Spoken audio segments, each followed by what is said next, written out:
अस्सलाम वालेकुम। सेठी से सवाल के साथ मैं हूँ सैयदा आयशा नाज। मेरे साथ मौजूद है नजम सेठी साहब। अस्सलाम वालेकुम। सेठ साहब, talk of the town. Talk of the town. हाँ, and also the B town. आपको पता है नहीं, बी टाउन में क्या बातें हो रही हैं पाकिस्तान की चैंपियंस ट्रॉफी को लेकर? अच्छा। आज हम उन्हीं के बारे में बात करने जा चलो रहे हैं। ठीक है, डन हो गया। जब भी कोई बड़ा क्रिकेट इवेंट होता है, आप लामहला याद आते हैं लोगों को, बड़ी फैंस मेहरबानी को। आपकी। मगर ये आपकी मेहरबानी है। नहीं, खैर अच्छा, नहीं, आपको क्रेडिट दिया जाता है और ये ड्यू क्रेडिट है और हर मौके पर दिया जाता है। आपको पता है मोहसिन नकवी साहब ने अभी इनाग्रेशन पे भी आपको स्पेशली इसीलिए इनवाइट किया और लोग आपको हर जगह क्रेडिट देते दिखाई देते हैं। वो तो अपनी जगह पर एक अहम बात है और आज के शो में हम उसी बात भी करने जा रहे हैं। लेकिन चैंपियंस ट्रॉफी का इनेकाद, और वो भी पाकिस्तान होस्ट कर रहा है, सिवाय इंडिया के, माइनस इंडिया सारे मैचेस पाकिस्तान में हो रहे हैं। पाकिस्तान की बहुत बड़ी अचीवमेंट है और जिस अंदाज में पाकिस्तान अभी तक टूर्नामेंट को लेकर चला वो भी काबिल दीद और काबिल दाद है। लेकिन मुझे आप ये बताएं, जैसे इस टूर्नामेंट का आगाज़ हुआ, पाकिस्तान का पहला मैच न्यूजीलैंड के साथ देखा आपने, कैसा लगा आपको?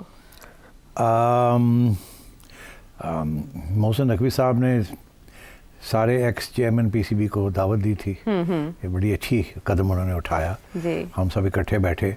हाँ। आपस में हमारी इख्तलाफात काफ़ी रहे हैं पिछले अरसे में, मगर हम इकट्ठे बैठे, बड़ा अच्छा रहा और बड़ी खुशी हुई कि मैच पाकिस्तान में आ गई champions trophy. So credit has to go to the current chairman and the management कि उन्होंने इसको मैनेज कर लिया है। बिकॉज मुझे पता है कि इंडिया की तरफ से कितनी रुकावटें क्रिएट की गई होंगी। So I am aware of that. तो अच्छा है, वेल डन। हाँ, तो वेल डन। टीम पाकिस्तान भी कहेंगे पहले मैच में या नहीं? नहीं, आई थिंक पाकिस्तान टीम कुछ अरसे से क्लिक नहीं कर रही है। अब क्या उनके मसले हैं ये तो सिलेक्टर्स बेहतर जानते होंगे, बोर्ड के जो ऑफिशियल्स हैं उनको बेहतर पता होगा। मगर कुछ अरसे से एक आध थोड़े से तुक्के शुक्के लग गए इधर उधर, मगर कंसिस्टेंटली नहीं खेल रही अच्छी। और हमारी यही उम्मीद है कि अब ये चैंपियंस ट्रॉफी में अच्छी कारकर्दगी होनी चाहिए। पहला मैच तो बहुत मायूस किया उन्होंने, मगर आगे इंशाल्लाह आप देखें, कल इंडिया का मैच है, इंडिया पाकिस्तान का मैच है एंड दैट्स वेरी क्रिटिकल। वो देखने जा रहे हैं ना? मैं कोशिश करूंगा जाके देखूं। और इंडिया अपनी शिकस्त का, जो से 180 रन की शिकस्त हुई थी पाकिस्तान से, उसका बदला लेने के लिए बेताब होगा। हालांकि प्रेडिक्शन जो है इंडियन सन्यासियों की वो इसके बरक्स है। वो कह रहे हैं कि पाकिस्तान जीतेगा। ये वैसे पता नहीं, मैंने पूछा था एक दोस्त को कि भाई क्या बुकीज क्या कह रहे हैं, बिकॉज बुकीज को सेंस होती है कि कौन जीतेगा कौन नहीं जीतेगा। तो उन्होंने कहा कि बुकीज तो जाहिर है यही कह रहे हैं कि इंडिया जीतेगा। अच्छा। मगर क्योंकि पाकिस्तान के बारे में ये कि बड़ी मशहूरी है ना पाकिस्तान की कि हारन के तो पक्की गाले हार जाएंगे, मगर कोई पता नहीं शायद जीती जान तो वो इंशाल्लाह वाली चीज़ आ जाती है ना उसमें अंदर। अगर अल्लाह ने चाहा, कुदरत का निज़ाम हरकत में आया तो ज़रूर ऐसा। मगर हम पूरी कोशिश करेंगे कि हार जाए, मगर अगर अल्लाह ने जिता दिया तो बस अल्लाह खैर चले। आपको पता है जो चैंपियंस ट्रॉफी पाकिस्तान जीता था उसमें भी कुछ इफ्स एंड बट्स हुए थे, जिसके बाद जाके ये मुमकिन हो पाया था। हालांकि पहला मैच बुरी तरह हारे थे। आपको याद नहीं चैंपियंस ट्रॉफी, क्योंकि मैं था वहाँ तो यूके में हो रही थी, तो पहला मैच हमने हार गया। यही कह रहे हो, बुरी तरह, बहुत बुरी तरह। और ऐसे लगता था कि बस सब फारग है हम। मगर उसके बाद लगातार वन आफ्टर द अदर हर मैच हम जीते until we went got to the top and then we defeated India. तो उस वक्त तो जैसे कहते हैं ना, पाकिस्तान, अंग्रेजी का मुहावरा है the wind in the tail, के पीछे से हवा लग रही थी, धक्का लग रहा था और एक के बाद दूसरा surprising victories and the team was clicking and then we won the champions trophy. और उधर भी शुरू में ऐसे लगता था कि ये भी हार जाएंगे क्योंकि हमने पहले बैटिंग की और उसमें फ़खर जमान जो था वो जल्दी आउट हो गया और वो जब वापस जा रहा था पेविलियन तो उसको वापस बुला लिया गया कि नहीं, वो नो बॉल था। तो उसके बाद फिर उसने जो कड़ाके निकाले वहाँ, तो दैट वाज द बेसिस जिसके ऊपर we got a good score. पर जब इंडिया खेलने आया तो फिर भी ये था कि इंडिया तो कर लेगा ये। अच्छा। मगर उससे मोहम्मद आमिर ने कमाल की बॉलिंग की, पहले 4-5 ओवर्स में 3 विकेटें इंडिया की गिर गई और वो भी आमिर की ब्रिलियंट बॉलिंग और brilliant fielding on our side. उसके बाद इंडिया उठा ही नहीं फिर। और आप यकीन करें वो सारा लंदन का जो स्टेडियम था वो सारा ब्लू में था। और ग्रीन बहुत कम था, ग्रीन था मगर सारा ब्लू ही था। जी। और वो तो ऐसे था जैसे इंडियंस आए हैं सेलिब्रेट करने के लिए। और जब उनकी डिफीट हुई तो दे वर इन अ स्टेट ऑफ शॉक। इसी तरह जब वर्ल्ड कप जीता इंडिया से ऑस्ट्रेलिया ने, तो तब भी वहाँ पर स्टेट ऑफ शॉक ही था, इंडिया के होम ग्राउंड पे। खैर, ये बातें तो होती रहेंगी, जाहिर है ये बहुत दिलचस्प है और हमारी ज़िंदगियों में ये चीज़ महव थी। 2009 के बाद से वीरान मैदान थे, लेकिन आज हम देख रहे हैं कि मैदान आबाद हो चुके हैं और पाकिस्तान में एक स्पिरिट है क्रिकेट की, दोबारा से हर किसी का इंटरेस्ट जो है वो रिस्टोर हो रहा है। इसमें जो आपका क्रेडिट है वो है PSL पाकिस्तान में लेकर, उसके बाद इंटरनेशनल क्रिकेट की वापसी, कैसे ये स्टेप्स आपने कवर किए और उसमें आपने इंटरनेशनल प्लेयर्स को कन्विंस करने के लिए, ममालिक को कन्विंस करने के लिए कौन कौन से गुड ऑफिसेस की हेल्प की? आशा, ये लंबी कहानी है। हाँ, आज ये हम तो सुनने मुझे के लिए लिखना तैयार पड़ेगा हैं। क्योंकि इसमें इतनी चीज़ें हैं, छोटी छोटी चीज़ें हैं और मरहले थे कि कैसे हमने उसको ओवरकम किया। ये मैं ज़रूर लिखूंगा इसके बारे में। अच्छा। मगर अगर 5 मिनट में ये बात करनी पड़े तो 5 मिनट में ये बात है कि जब मैं PCB में हमने सोचा कि PSL करना चाहिए, तो उस वक्त हमें ये कहा गया, बोर्ड के मेंबर्स ने ये कहा कि पहले 3 साल से PSL करने की कोशिश कर रहे हैं क्रिकेट बोर्ड, इनसे हो नहीं पा रहा और 4-5 करोड़ रुपया ज़ाया हो चुका है। अच्छा। और आप भी नहीं कर सकेंगे, छोड़ दें इस चीज़ को। और मुझे याद है कि हमारे बोर्ड ने ये कहा कि मैं जब ज़िद की, मैंने कहा मैं यहाँ कर लूँगा, मैं फिक्र ना करें, तो मुझे पैसे सैंक्शन करें। तो उन्होंने सिर्फ $3 लाख सैंक्शन किए। अच्छा। और हमें तो मिलियंस ऑफ डॉलर्स की ज़रूरत थी इसको करने के लिए। तो ऐसे लगता था कि ये तो चाहते ही नहीं है कि ये पैसा कोई ट्राई भी किया जाए। अच्छा। और वो हमारे बोर्ड के मिनट्स के अंदर भी ये लिखा है कि सिटी को $3 लाख दे दो और को करके दिखाओ। अच्छा। और कुछ लोगों ने बड़े नास्टी कमेंट्स भी किए कि ये तो सिटी की फाइनल एंड है सिटी का, और ये बहरहाल जी हमने बड़ी भाग दौड़ की। उसकी कहानी लंबी है, मगर इवेंचुअली हमने लॉन्च कर ही दिया। और लॉन्च जब किया तो उसमें शुरू में ये एक ऐसा हादसा हुआ कि ऐसे लगता था कि ये PSL अब कभी भी नहीं होगा। अच्छा। क्योंकि पहले मैच के अंदर ही हमें नेशनल क्राइम एजेंसी, जो कि ICC की एजेंसी है, उन्होंने मुझे बुला के कहा 3 घंटे पहले मैच से कि हमारा ख्याल है कि मैच स्पॉट फिक्सिंग होगी इसमें, और हमने कुछ आपके प्लेयर्स हैं जिनको हमने मॉनिटर किया है और हमारे पास एविडेंस है, सबूत है हमारे पास कि वो स्पॉट फिक्सिंग करेंगे, और इसलिए हम उनको अभी थे गिरफ्तार करना चाहते हैं। अच्छा। और मैंने कहा यार मारे गए, 2 घंटे के बाद मैच शुरू हो रहा है, पहला मैच है।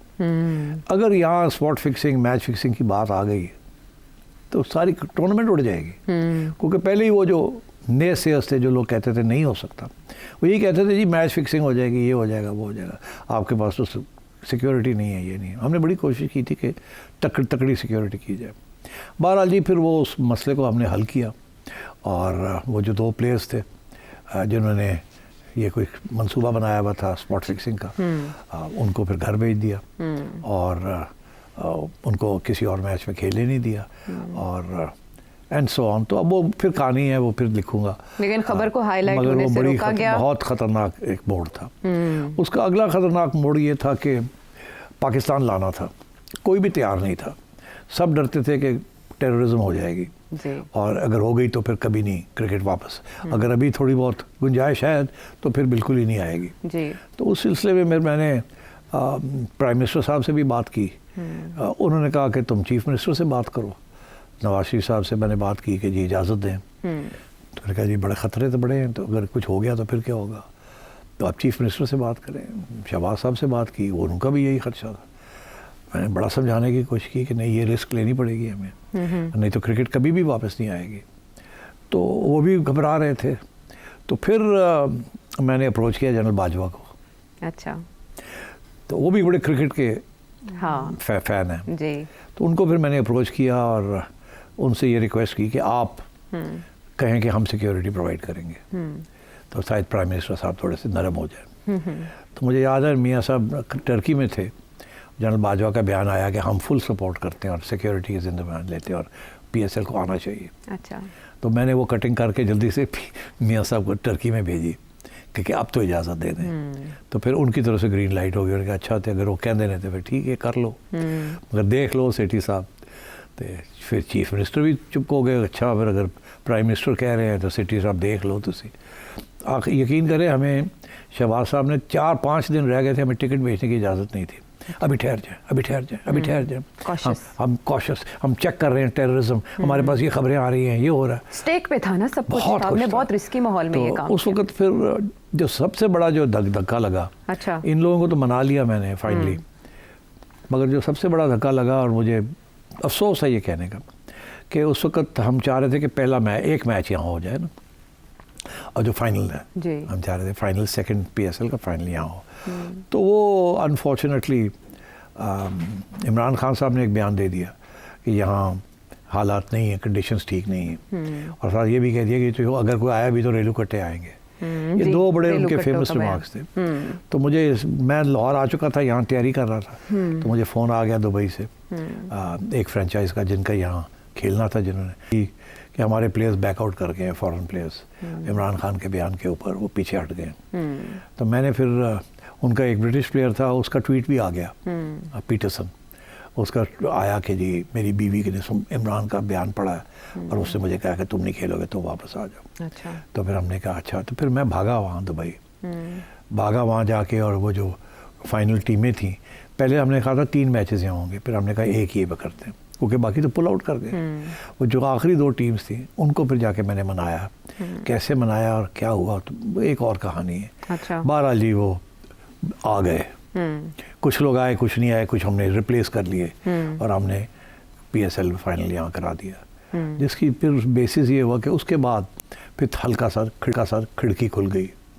जब खिड़की खुली तो फिर उससे पहले हमने जिम्बाब्वे को बुला लिया था वहाँ भी, तो और फिर मैं श्रीलंका गया और श्रीलंका को जाके मैंने मनाया। मैंने कहा आप एक टीम भेजें यहाँ, तो उन्होंने कहा हम नहीं भेज सकते। हमने कहा देखिए, हाँ, आप जब आपके यहाँ टेररिज्म हो रही थी तो हमने अपनी टीमें भेजी थी खेलने के लिए, आप अब वक्त आ गया, हमें सपोर्ट करें आप।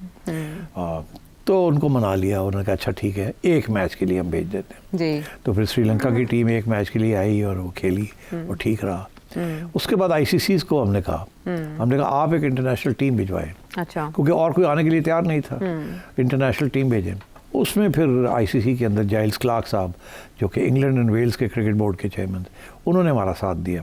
उन्होंने सिर्फ ये नहीं कि टीम बनाई, उन्होंने हमें सिक्योरिटी के लिए पैसे भी दिए और एक सिक्योरिटी कंपनी को भी हायर किया, उनके पैसे उन्होंने दिए और एक टीम भी भेजी और उस टीम का खर्चे भी कुछ उठाए। तो सपोर्ट हमें मिली वहाँ से। अच्छा। तो फिर हमने वो टीम आई, यहाँ खेले, हमने अच्छी हमारी कारकर्दगी रही उस टीम के खिलाफ और वो कोई इशू कोई नहीं बना। अच्छा। उसके बाद फिर मैं गया वेस्ट इंडीज़ के पास, तो उनको मैंने कहा कि अब देखिए इंटरनेशनल टीम भी हो गई है, अब आप भी आके 3 मैचेस खेल लें यहाँ। अच्छा। तो वो भी नहीं तैयार थे। हाँ। फिर उनको मनाया। अच्छा। तो फिर वो आए, उन्होंने 3 कराची में मैचेस खेले। हमारा दिल यहाँ था, अल्लाह रहम करे, अल्लाह रहम करे, दुआएं मांगे कोई गड़बड़ ना हो जाए। वो 3 मैचेस हो गए, बड़े अच्छा रहा। कराची के लिए पहली दफ़ा international cricket I after so many years. और क्या साइट थी, मैं देख बच्चे ख़वातीन चल के आ रहे हैं देखने के लिए। It was fantastic. कराची आइट से ऐसा रिस्पॉन्स दिया, housefull. We broke all records of gate receipts. उस ज़माने में, मैं जबकि ये बात कर रहा हूँ, मेरा ख्याल 2017 की बात है या 18, 20 करोड़ रुपए की सिर्फ हमने टिकटिंग हो गई। इतनी फैंटास्टिक रिस्पॉन्स था, विच वॉज अनप्रेसिडेंटेड। अच्छा। बस उसके बाद फिर खैर बायलैटरल क्रिकेट की बात शुरू हो गई। खैर मैं उसके बाद चला गया। उसके बाद फिर जो एडमिनिस्ट्रेशन आई, उन्होंने फिर इस चीज़ को आगे बढ़ाया और फिर आहिस्ता आहिस्ता पहले इंग्लैंड भी आई, ऑस्ट्रेलिया आई, न्यूजीलैंड आई। तो ये आती फिर कोविड हो गया। कोविड के दरमियान PSL डिसरप्ट हो गया, दोनों दफ़ा डिसरप्ट हो गया।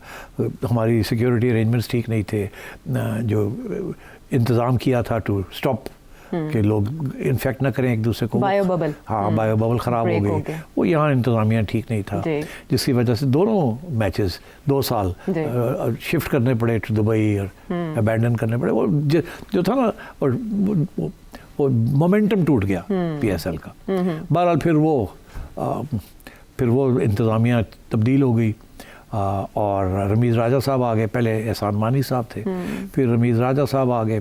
उस वक्त हो ये रहा था कि इमरान खान साहब ने हमारा डोमेस्टिक क्रिकेट स्ट्रक्चर भी चेंज कर दिया था जी, जिसकी वजह से मेरा अपना ख्याल है बहुत नुकसान हुआ है। एक बहुत बड़ी डिसरप्शन हुई है। और बहरहाल वो फिर कुछ अरसे के लिए 1, 8, 2, 3 टीमें आई, मगर हमारी कारकर्दगी बहुत बुरी रही ड्यूरिंग दिस टाइम। तो फिर जब ये नून लीग वालों की हुकूमत आई तो उन्होंने मुझे वापस रिस्टोर किया। मैं गया, मैंने जाके एशिया कप वाली डिबेट शुरू की और एशिया कप वालों को कहा कि अब आए, यहाँ लेके आए एशिया कप। तो वो नहीं मानने के लिए तैयार थे। अगेन इंडिया ने यही प्रॉब्लम्स क्रिएट किए थे। तो फिर उनको बनाया कि चलो हाइब्रिड फॉर्म, ये सारी जो है ना, ये फिर मैंने जाके वहाँ नेगोशिएट। यानी PSL और हाइब्रिड फॉर्म, ये आप दोनों आपके फार्मूला थे? हाइब्रिड फॉर्म भी मेरी है, बिकॉज ये जे शाह था उस वक्त एशियन क्रिकेट काउंसिल का हेड, तो इसको बनाया, ये मानता नहीं था, ये कहता था नहीं तो फिर इसको बनाया, फिर हाइब्रिड फॉर्म यहाँ हुई, मगर by the time Asia cup आया मैं फिर फारग हो चुका था। तो फिर ज़का अशरफ साहब आगे थे एंड ये तो म्यूजिकल चेयर चलता रहता है, ये जिसकी कुछ वजह से अनफॉर्चुनेटली ये चलता रहा, मगर मुझे बड़ी खुशी है कि इंटरनेशनल क्रिकेट भी हो आ गई वापस और PSL भी चल पड़ा है, बहुत बड़ा ब्रांड बन गया है और एशिया कप भी हो गया और अब चैम्पियंस ट्रॉफी भी हो रही है और अब आगे जाके देखना है कि ये चैम्पियंस ट्रॉफी में हमारी कैसी कारकर्दगी रहती है, because we are right at the bottom और अगर हमारी यहाँ अच्छी ना रही तो बहुत से आगे मसाइल बनेंगे, मसले बनेंगे। फॉर्म का भी मसला है, फिटनेस का भी मसला, इसके अलावा मैं इन चीज़ों पे बात नहीं करना चाहूँगा। उसकी वजह ये है कि ये क्रिकेट अफेयर्स हैं। हाँ। ये जो है ना हमारे सिलेक्टर्स, हमारे कोचेस, ये उनका खाता है। मेरा खाता है एज चेयरमैन, या अभी मैं समझता हूँ मोहसिन नकवी साहब का खाता होना चाहिए कि सही सिलेक्टर्स हों, ये हमारी सही कैप्टन हो, सही सिलेक्टर्स हों। इसके बाद it's up to the selectors और सबसे इम्पॉर्टेंट चीज़ है कोचेस सही होने चाहिए। ठीक। और मेरा हमेशा ये मौक़िफ़ रहा है कि फ़ॉरेन कोचेस होने चाहिए, उनकी इज़्ज़त करनी चाहिए, उनको सपोर्ट करना चाहिए। अच्छा। और हमारे डोमेस्टिक जो कोचेस हैं उनका वो मैयत नहीं, उनकी स्टैंडर्ड नहीं है, वो नॉलेज बहुत है मगर प्रोफेशनल ट्रेनिंग नहीं है। ठीक। हम करते क्या है कि हम जो टॉप प्लेयर्स हैं हमारे उनको कोचेस बना देते हैं। हम समझते हैं क्योंकि ये स्टार्स रहे हैं तो ये अच्छी कोचिंग कर सकेंगे, दरअसल कोचिंग नहीं कर सकते, ये कोचिंग इज़ समथिंग एल्स। तो इसलिए अब मैं देख रहा हूँ कि हमारे फॉरेन कोचेस क्रिटिकल एरियाज़ में नहीं हैं इस वक्त और मुझे दुख है कि क्यों नहीं है। अभी एक दो थे उनको भी निकाल दिया या वो चले गए हैं, उनके साथ रवैया शायद अच्छा नहीं था। तो जितनी जल्दी हो सके इस टीम को ठीक करना है। अब ये चैम्पियंस ट्रॉफी तो हो जाएगी, इसके बाद फौरी तौर पे PSL भी होने जा रहा है। बिल्कुल अप्रैल में। मगर फॉरेन कोचेस लॉन्ग टर्म के लिए फॉरेन कोचेस का होना बहुत ज़रूरी है और ये जो सारा सिस्टम बना हुआ है इस वक्त मैं समझता हूँ कि इस पर काफ़ी खामियाँ हैं, मगर एज आई सेड अब जो चेयरमैन साहब बैठे हुए हैं वो इसको ठीक करें। अच्छा, एज अ चेयरमैन मेरा ख्याल है सिर्फ आपने ये सारे जो ऑपरेशंस थे वही मैनेज नहीं किया, बल्कि आप एक डिप्लोमेट का रोल भी प्ले करते रहे और एक एम्बेसडर का भी पाकिस्तान की साइड से सबको कन्विंस करने में और ये लेकर आने में वापस। आपने काफ़ी सारी जॉब्स एक चेयर पे रहते हुए अदा की। PSL के टोटल प्लानिंग से लेकर उसके एक्सिक्यूशन तक कितना अरसा लगा, और इदारों और शख्सियात के हवाले से तो आपने बात की, गैर मुल्की खिलाड़ियों को भी आप क्रेडिट देंगे, किन को? नहीं, गैर मुल्की खिलाड़ी जो थे वो तो उनको परमिशन चाहिए होती है, NOC चाहिए होता है अपने बोर्ड से। तो वो तो क्योंकि इंटरनेशनल क्रिकेट की ICC की टीम हो गई थी तो वो उनको NOC तो मिल गए। अच्छा। उनके लिए प्रॉब्लम पैसे का था कि पैसे कितने मिलेंगे, रिस्क बहुत ज़्यादा है। वो हमारे लिए प्रॉब्लम था, ज़्यादा पैसे नहीं दे सकते थे। तो ये भी हमारे बजट्स का भी बड़ा प्रॉब्लम है, वो एक और कहानी है कि कितने पैसे हमें मिले और कैसे हमने मैनेज किया। आप यकीन करें कि मुझे आज तक यकीन नहीं आता कैसे हमने मैनेज कर दिया, पर हो गया, अल्लाह की शुक्र है। और वो हो गया और चल पड़ी, ट्रेन चल पड़ी। और मगर मैं आपको बताऊँ एक और बहुत इंटरेस्टिंग मरहला था जहाँ आप समझें कि मैं कामयाब भी हो गया और फेल भी हो गया। शुरू में ही 2014 की बात है कि मैंने कोशिश की इंडिया को मनाने की कि आप हमारे साथ बायलैटरल क्रिकेट शुरू करें। अच्छा। 14 में ओके। ICC में इंडिया के जो BCCI के हेड थे वो चेयरमैन थे श्रीनिवासन साहब, तो उनको मैंने कहा कि हमें आप हमारे साथ बायलैटरल की सीरीज़ शुरू करें। अच्छा। तो वो तैयार नहीं थे, मगर फिर उन्हें उस वक्त बिग 3 का इशू चल रहा था कि बिग 3 जो थे इंडिया, इंग्लैंड और ऑस्ट्रेलिया, ये एक नया फार्मूला लाना चाह रहे थे। उसमें ये सबको सपोर्ट चाहते थे और ब्राइब्स दे रहे थे कि जी हम आपसे खेलेंगे, आपसे नहीं खेलेंगे, हमारे लिए वोट डालें इस फार्मूला के लिए। वो उस फार्मूला में इंडिया सबसे ज़्यादा पैसे ले जा रहा था और फिर ऑस्ट्रेलिया और इंग्लैंड, और बाकी हम सब जो थे वो हमें बस वो क्रम्स मिलने थे। तो उसमें इन्होंने सबको इकट्ठा कर लिया। तो सिर्फ दो मुल्क रह गए, एक पाकिस्तान और एक श्रीलंका। अच्छा। ये आखिर तक वो 10 वोट चाहिए थे उनको यूनानिमस करने के लिए। तो ज़का अशरफ साहब चेयरमैन थे, इन्होंने पोजीशन ये ली कि हम नहीं खेलेंगे, अगर आप ये करेंगे तो हम नहीं, इस वोट आपको नहीं देंगे, जो बड़ी सॉलिड अच्छी पोजीशन थी। मगर उनका ये मौक़िफ़ इस बेसिस पे था कि वो श्रीलंका भी नहीं खेलेगा, वो भी नहीं वोट देगा, तो 2 बाहर रह जाएंगे। अकेला पाकिस्तान का बाहर रहना बड़ा ख़तरनाक था। को अकेला रह जाएगा तो फिर आपका कोई घास ही नहीं डालेगा। तो अगर 2 होंगे कम से कम कोई साथ तो देगा। हाँ। तो पहले 3 थे, 3 में से एक पहले खिसक गया।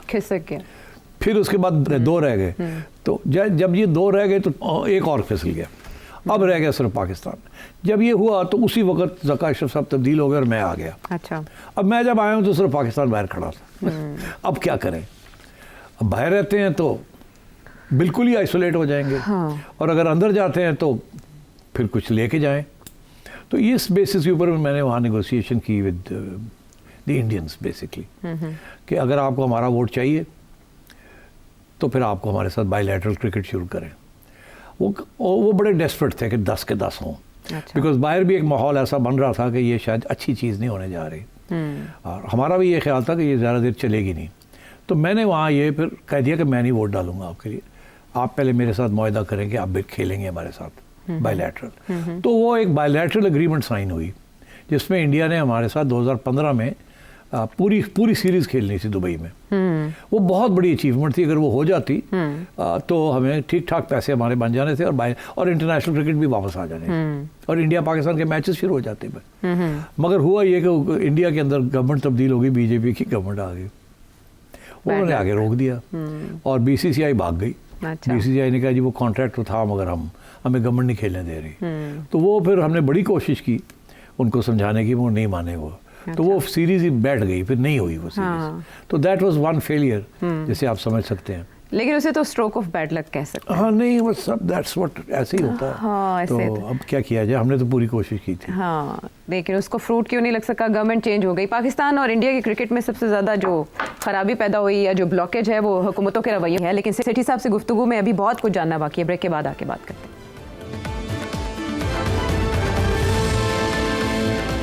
शो में साथ देने का शुक्रिया।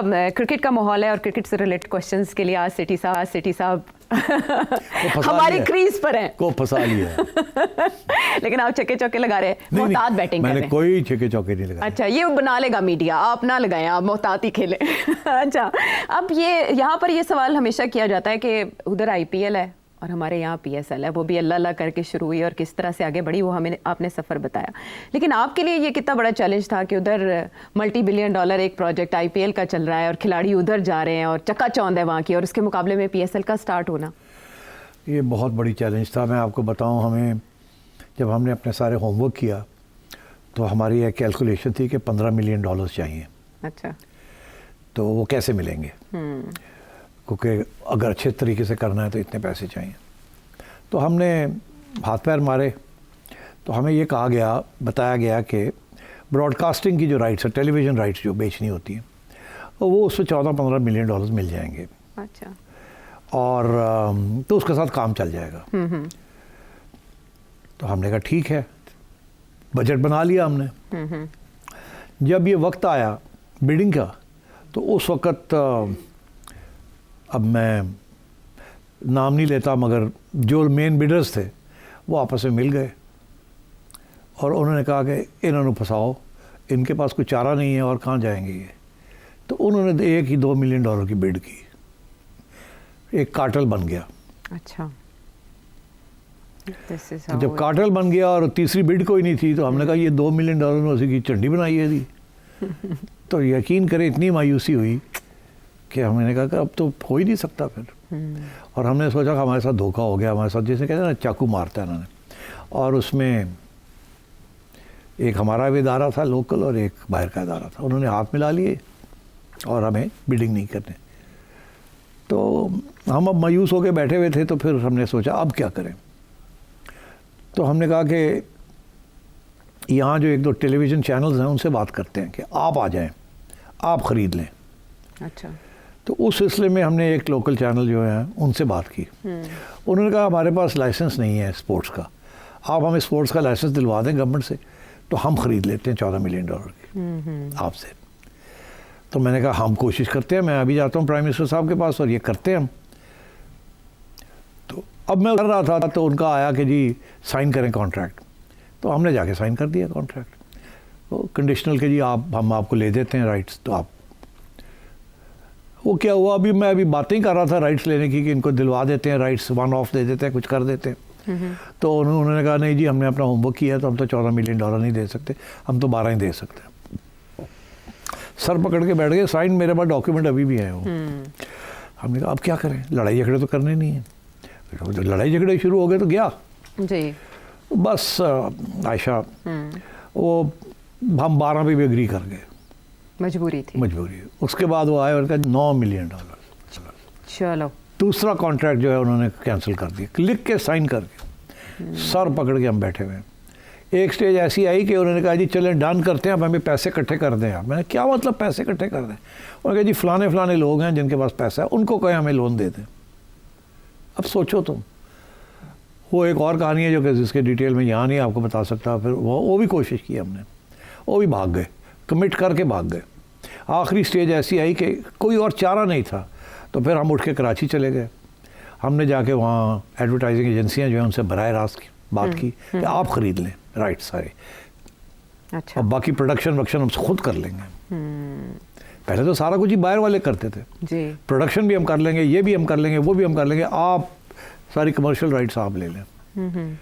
तो उनको कन्विंस किया, वो आ गए। उन्होंने कहा ठीक है, मगर उन्होंने और गिराया। हमने कहा इसी के अंदर हम कर लेते हैं। तो फिर बजट को आधा किया, उस बजट के अंदर हमने कहा हमने काम करना है। उसके बेसिस के ऊपर हमने नया एक फाइनेंशियल मॉडल बनाया। और फिर जब हमने कहा कि 6 टीमें होंगी, वो 6ठी टीम के लिए बिडर ही कोई नहीं था। आप सोचें यहाँ सारे पाकिस्तान में 5 टीमों के लिए बिडिंग हुई और उसमें 6 लोग आए, जिनमें से 4 ने ये 5 टीमें ले लीं। और आप यकीन करें $4 मिलियन भी देने के लिए तैयार नहीं थे टोटल। और वहाँ मैं बैठा हुआ था और ये सारे कह रहे थे जी $500,000, $1 मिलियन, $500,000। तो मैंने कहा ये तो 4 मिलियन भी नहीं बनते, हमने तो 9-10 मिलियन लेने हैं, कैसे करेंगे हम? तो बस कुछ ना पूछे, वहाँ बैठ के फिर लिटरली मुझे सबको कहना पड़ा कि पाकिस्तान के लिए है, आप फिक्र ना करें, अगर आपके लॉसेस हो गए मैं वादा करता हूँ मैं पूरे कर दूंगा PCB से, आप आएँ तो सही। फिर उनको मनाया, फिर उन्होंने अपनी बिड्स बढ़ाई। फिर हमें जाके 4 पैसे थोड़े से बड़े, हमने कहा चलो जितने भी हैं ये ठीक है। और सबका शुक्रिया अदा किया, उनको बड़ा में सपोर्ट उन्होंने किया। उस वक्त सब ने बढ़ा दिया। उसी मीटिंग के अंदर उन्होंने कहा सेठी साहब तुसी कहते हो बहुत इंपॉर्टेंट है, असी भी करने हैं, हम भी कुर्बानी करते हैं, हमें पता है हमारा लॉस हो जाएगा। मैंने कहा मैं आपका इतना लॉस कवर कर लूँगा, अगर हो गया तो मैं अपने प्रॉफिट्स में से दे दूँगा आपको। तो वही हुआ। They agreed. उन्होंने बेचारे ने, जिसने $500,000 बिड किया था उसने कहा मैं 1 मिलियन देता हूँ, जिसने 1 मिलियन दिया था उसने 1.5 कर दिया, जिसने 1.5 किया था उसने 1.5, 2.5। मतलब यकीन करें they were wonderful all my franchises, I salute them. अगर वो उस वक्त सामने ना आते, भाग जाते, तो ये कभी ना होता। तो मतलब एट एवरी स्टेज किसी ने हाथ बटाया और सबने समझा कि ये इम्पोर्टेंट चीज़ है। तो इसलिए इस तरीके से फिर हमने फाइनली इसको किया। फिर आगे मैंने बताया जो आगे जो मसले बने कि कैसे ये हुआ और कैसे नहीं हुआ।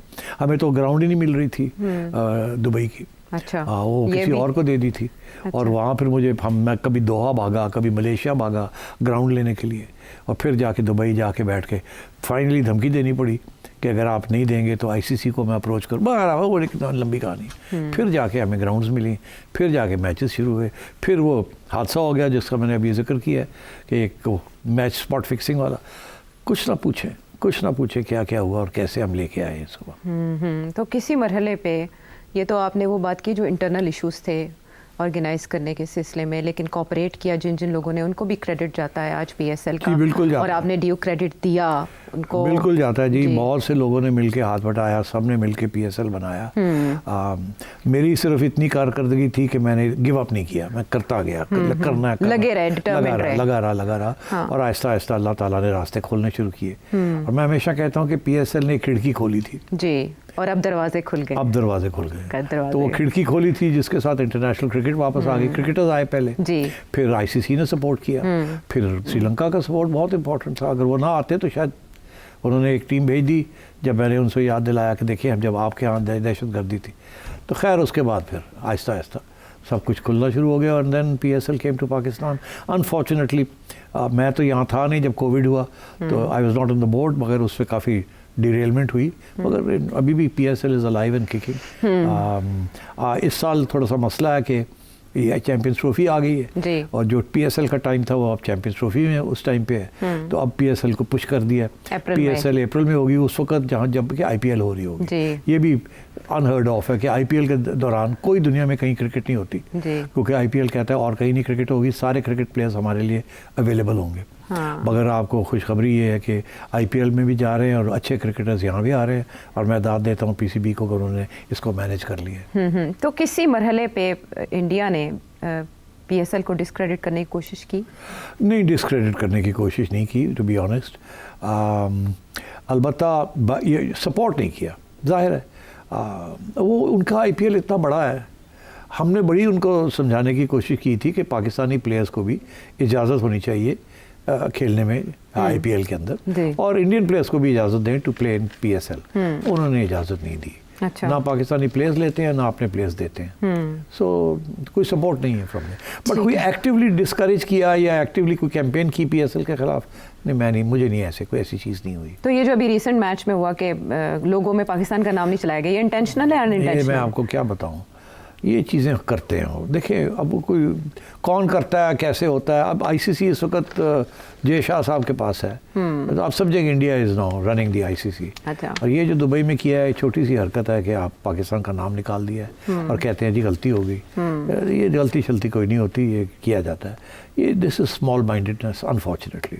एंड इतना बड़ा मुल्क है, इतनी नेशनलिज्म है, इतनी इकॉनमी है, फराख दिली में थोड़ा सा प्रॉब्लम है उनको। तो अब ठीक है, वी हैव टू मैनेज। छोटी मोटी शरारत कर जाते हैं। अच्छा, ये बताएं कि आपकी इतनी एफर्ट थी पाकिस्तान में, जिस तरह से आपने रिस्टोर किया क्रिकेट को, और जाहिर है आईसीसी के अम्ब्रेला तले ये सारे इवेंट्स होते हैं, आईसीसी ने आपको कभी अप्रिशिएट किया आपके एफर्ट्स के लिए? अब आईसीसी ने मुझे दावत दी थी 2017 में कि अगला आईसीसी का प्रेसिडेंट जो है वो आप बन जाए। That was a great honour. Pakistan को मुझे कहा कि आप विल नॉमिनेट यू। तो मैं तो बड़ा खुश था, मैंने एक्सेप्ट कर लिया। मैंने कहा फिर थैंक यू। फिर ये हुआ कि मुझे अभी तक याद है कि मैं लाहौर से इस्लामाबाद जा रहा था गाड़ी में, तो मैं सोचों में पड़ा हुआ था कि यार क्या do I deserve to be president of ICC. मैं तो हमेशा ये कहा है कि क्रिकेटर्स को अहमियत मिलनी चाहिए, तो मैं तो एडमिनिस्ट्रेटर हूँ, तो आवाज़ को तोड़ना चाहिए। अच्छा। ये ज़हन में मेरी बात आ गई कि किसी क्रिकेटर को बनना चाहिए, और आगे भी क्रिकेटर्स को बनना चाहिए प्रेसिडेंट ऑफ आईसीसी। ये एक सेरेमोनियल पोस्ट होता है, जैसे प्रेसिडेंट ऑफ पाकिस्तान है। तो मैंने कहा कम से कम क्रिकेटर्स को तो, ग्रेट्स जो हैं उनको होना चाहिए। तो मैंने बस उसी वक्त मोटरवे से मैंने फ़ोन किया श्रीनिवासन साहब को, जो कि चेयरमैन थे आईसीसी। मैंने कहा मैंने आपका शुक्रिया अदा करना था, ख़त मिल गया आपका, इट्स अ वेरी प्राइज़ कि आपने मुझे नॉमिनेट करना है और फैसला किया है। तो मैं रिक्वेस्ट करना चाह रहा हूँ कि मैं नहीं लेना चाह रहा ये। तो उसने कहा आपसे तो हमने पहले पूछा था कि आप ना नहीं करेंगे, तो आपने तो हाँ की भी है। मैंने कहा हाँ, मैंने हाँ की थी, बट मैं I have change my mind, second thought, मुझे माजरत। तो क्या मतलब? मैंने कहा मैं चाहता हूँ कि किसी और को हम नॉमिनेट करें। तो उन्होंने कहा नहीं, मसला क्या है, तुम समझते हो कि अगर तुम प्रेसिडेंट बन गए तो पीसीबी में आप नहीं रह सकेंगे। तो वो तो हम अभी नो प्रॉब्लम, हम आपको पीसीबी में भी आप रहें और प्रेसिडेंट भी रहें, हमें कोई इशू नहीं है, वो दैट्स नॉट एन इशू। अच्छा। तो मैंने कहा नहीं, मैं समझता हूँ किसी क्रिकेटर को होना चाहिए। तो कहने लगे कि अभी आप एक दिन सोचें इसको, आप ऐसे जल्दी फैसला ना करें, बिकॉज हमें फिर से अप्रूवल लेनी पड़ेगी। अच्छा, वो हाँ कर चुके थे। हाँ कर चुके थे। मैंने कहा श्रीनिवासन जी मेरे लिए ये कर दो यार, मैंने नहीं बनना। कि किसको बनाना चाहेंगे आप? तो मैंने कहा मैं ज़हीर अब्बास साहब को बनाना चाहूँ। अच्छा। कह लगे ज़हीर अब्बास? कहा हाँ, Asian Bradman, he is the Asian Bradman. कहने लगे अच्छा मुझे थोड़ा टाइम दे, मैं सोच के बताता हूँ। उसका घंटे के अंदर ही फ़ोन आ गया कि हमने आपस में बात की है, हमें कोई इतराज़ नहीं है, आप ज़हीर को अगर नॉमिनेट करना चाहते हैं तो कर दें, हम एक्सेप्ट कर लेंगे। मैंने कहा जी नॉमिनेटेड, डन। मैं आपको अभी व्हाट्सएप पे मैसेज दे रहा हूँ कि आप उनको हमारी तरफ से, हमारी नॉमिनेशन ज़हीर अब्बास साहब। ज़हीर को फ़ोन किया, obviously he was very happy and obviously खुशी तो थी, जाहिर है। And he did a great job. साल वो प्रेसिडेंट रहे आईसीसी के, और उसके बाद उन्होंने वो सारा ओहदा ही ख़त्म कर दिया उनका। प्रेसिडेंसी खत्म हो गई। अच्छा, ऐसा क्यों? पता नहीं, उन्होंने सोचा कि यार ये इसके फ़ायदा कोई नहीं है। अच्छा। प्रेसिडेंसी के रखने का, एक चेयरमैन है वही काफ़ी है। अच्छा। वो मेरा ख्याल है एक दो दफ़ा ऐसे भी हुआ कि वो चेयरमैन साहब चाहते थे कि कोई रिबन काटना, और प्रेसिडेंट साहब चाहते थे कि मैं काटूं। अच्छा। तो उन्होंने किस्सा खत्म, उन्होंने कहा प्रेसिडेंट की छुट्टी करा दी, ओहदा ही खत्म कर दो। चले, कुछ इस किस्म की बात हुई, तो इसलिए फिर अब कोई प्रेसिडेंट नहीं है आईसीसी। लेकिन वही इस बात से ये भी नतीजा अखज़ किया जा सकता है कि ओहदे नागुज़ीर नहीं होते, आप समटाइम्स गिव अप भी कर को भी, जो ज़्यादा मुस्तहिक आपको लगे उसको रास्ता भी देता मुझे है। बड़ी खुशी हुई कि Zaheer was the last president of the ICC, और आईसीसी, और ये भी रिकॉर्ड में लिखा गया। Very fine man, no doubt he is. Pakistan के माथे के झूमर हैं ये प्लेयर्स, जिन्हें ग्रेट्स कहा जाता है। अब जब हम माजी को अच्छा खासा डिस्कस कर चुके हैं, तो हाल में चैंपियंस ट्रॉफी से पाकिस्तान को कितना फ़ायदा होने जा रहा है, ये सवाल सेठी साहब के सामने रखेंगे एक ब्रेक के बाद। Welcome back to the show. Mohsin साहब की बहुत एफर्ट है, इंडिया ने किसी तरह कोशिश की कि चैंपियंस ट्रॉफी में पाकिस्तान को वो ना मिले जो पाकिस्तान चाहता है, लेकिन मोहसिन नकवी साहब घसीट के लाए, फिर भी हाफ हो गया इन अ वे कि इंडिया के मैचेस उधर होने जा रहे हैं। पाकिस्तान को कितना फ़ायदा होगा इस इवेंट के इनेकाद से? देखिए, ये बहुत बड़ा इवेंट है, एशिया कप के बाद ये पहला इंटरनेशनल इवेंट, और बहुत बड़ा। एशिया कप कुछ भी नहीं था कंपेयर टू दिस, मगर रास्ता खोल दिया था उसने। अब ये बड़ी अफसोस की बात है कि इंडिया नहीं माना, मगर मेरा ख्याल है अब मोहसिन नकवी साहब ने वाज़े कर दिया है कि आगे जो वर्ल्ड कप होने जा रहा है लेटर दिस ईयर, वहाँ भी पाकिस्तान हाइब्रिड मॉडल ही खेलेगा, और अगर वो नहीं मानेंगे तो हम नहीं खेलेंगे जी। तो अब यहाँ गेम आके रुकी हुई है। तो मैं ये समझता हूँ कि ये हाइब्रिड मॉडल शायद एक दफ़ा और ट्राई कर लें, उसके बाद ये नहीं चलेगा। मेरी ये पेशन गोई है कि उसके बाद इंडिया पाकिस्तान को एक दूसरे के मुल्क में खेलना पड़ेगा अगर कोई इंटरनेशनल इवेंट होता है। बिकॉज अगर पाकिस्तान ने ये मौका फुट ले लिया है अच्छा। कि अब हाइब्रिड मॉडल जो है वो एक्सेप्टेबल है, और अगर आप ये नहीं एक्सेप्ट करेंगे तो फिर हम खेलेंगे ही नहीं। तो अब ये इससे पीछे हटना हमारे लिए बहुत मुश्किल है, जाहिर है। तो अगर इंडिया कहता है कि जी हाइब्रिड मॉडल नहीं है, आप आके हमारे यहाँ खेलें, हम नहीं खेलेंगे आपके यहाँ, तो हम नहीं खेलेंगे। तो देखिए, इंडिया पाकिस्तान का जो मैच होता है ना, it's the biggest event, at least 1 billion people watch it. It's the biggest event in any sporting contest. और ब्रॉडकास्टर्स जो पैसे देते हैं वो उनके लिए इसकी बहुत अहमियत होती है। वो कहते हैं अगर इंडिया पाकिस्तान का मैच नहीं होगा तो फिर हम आपके पैसे आधे काट लेंगे। अच्छा। तो उस पर आईसीसी को भी बड़ी तकलीफ होती है, सबको तकलीफ होती है। तो ये हमारे पास एक बहुत बड़ा पता है कि अगर आप हमसे नहीं खेलेंगे तो हम आपसे नहीं खेलेंगे। तो फिर ये ब्रॉडकास्टर आके शोर डाल देता है, कहता है जी हम पैसे नहीं देंगे इंडिया को, या आईसीसी को पैसे नहीं मिलेंगे।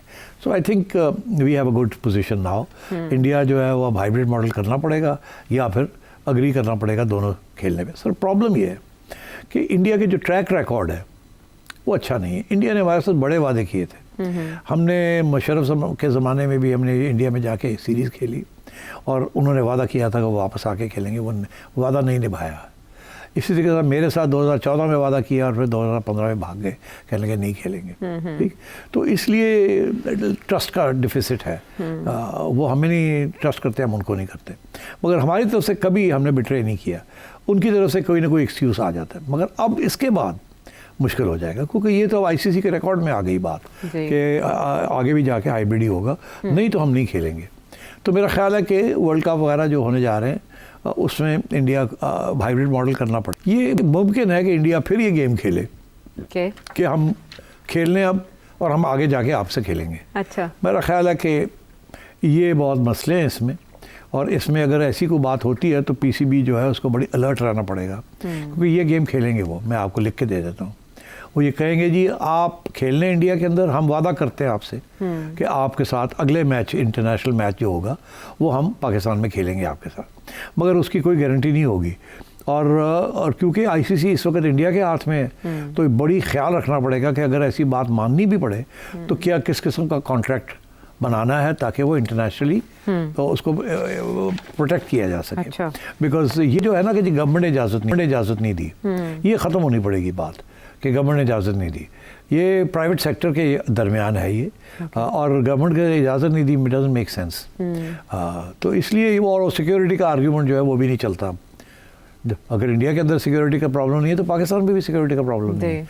तो क्योंकि सारी दुनिया खेल के चली गई है उससे, तो मेरा ख्याल है कि पीसीबी को अब बड़ा केयरफुल होना पड़ेगा in the run up to the world cup. अगर इंडिया कोशिश करता है कि हाइब्रिड से हटने की, तो पाकिस्तान को बड़ी केयरफुली इसको हैंडल करना पड़ेगा। और मुआवजे के लिहाज से पाकिस्तान को फ़ायदा होगा दुबई और पाकिस्तान? देखिए होस्ट कंट्री जो होती है उसको तो फ़ायदा होता है ना, बिकॉज इसकी जो मेजर रेवेन्यूज़ होती हैं, share of revenues in the ICC event host country को मिलती है, इसीलिए दिस इज़ वेरी इंपॉर्टेंट। इसके साथ हमें पैसे चार ठीक ठाक मिल जाएंगे। अगर सारा यहाँ होता तो और ज़्यादा मिलते, तो दुबई में खेलना बहुत महंगा है, वहाँ खर्चे भी हमारे ज़्यादा हैं, एंड सो ऑन, और फिर आना जाना, तो ये सारी चीज़ें होती हैं। मगर देखिए सबसे बड़ा फ़ायदा ये है कि अब दुनिया को ये पता चल गया है कि अगर चैम्पियंस ट्रॉफी हो सकती है पाकिस्तान में तो security is not an issue, terrorism is not an issue, FATF को पता चल गया है कि कोई इशू नहीं है, एंड सो ऑन। तो ये एक विंडो खुल गई है टू द इंटरनेशनल कम्युनिटी। पहले अगर एशिया कप के लिए, एशिया के लिए विंडो निकली थी, तो ये अब इंटरनेशनल कम्युनिटी के लिए एक विंडो निकल आई है। मैं समझता हूँ इससे बेहतर सॉफ्ट इमेज पाकिस्तान का कन्वे करना मिल नहीं सकता आपको।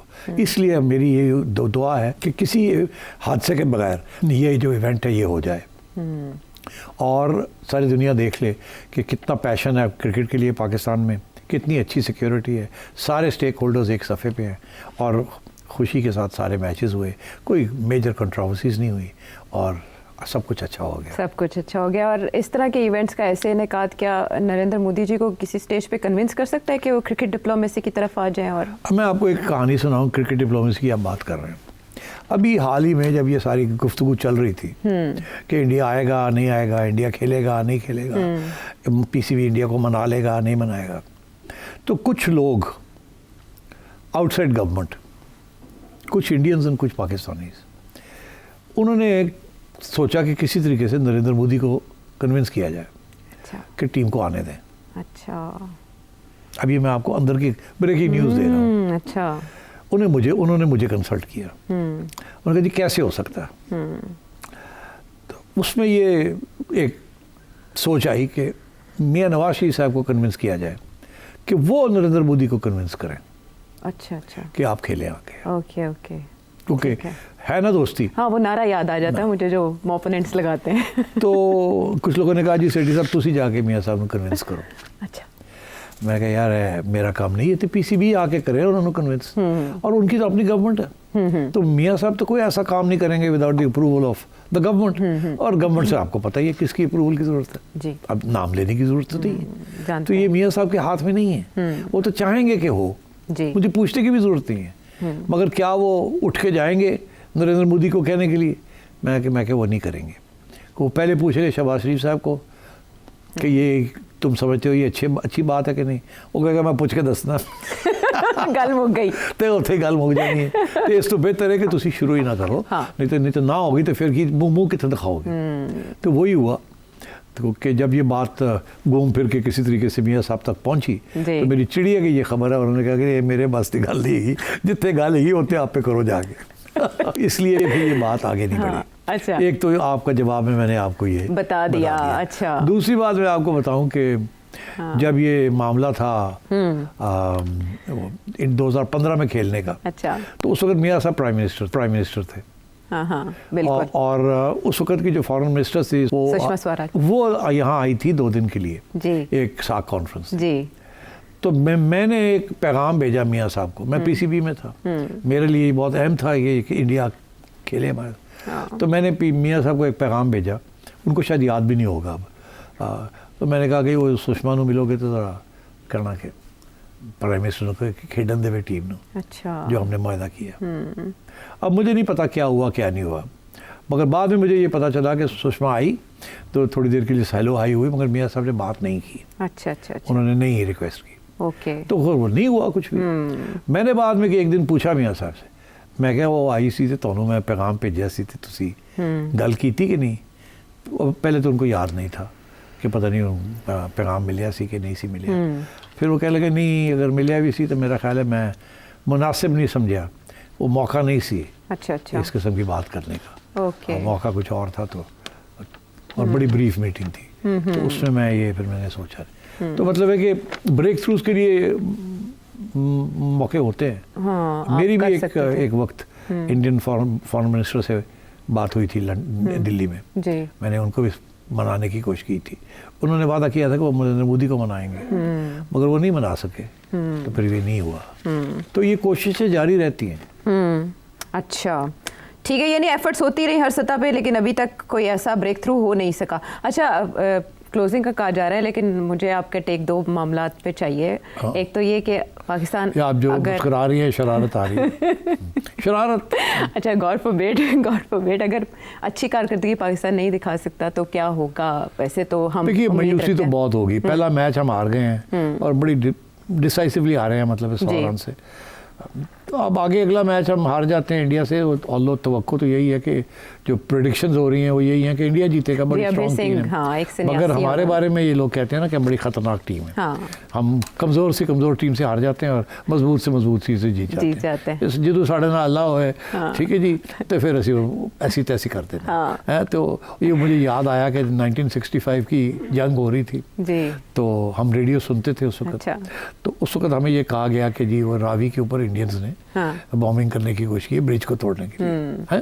तो स्कूल में थे उस वक्त, तो ये रेडियो से ये खबरें आ रही थी कि बमबारी हो रही है रावी के ऊपर।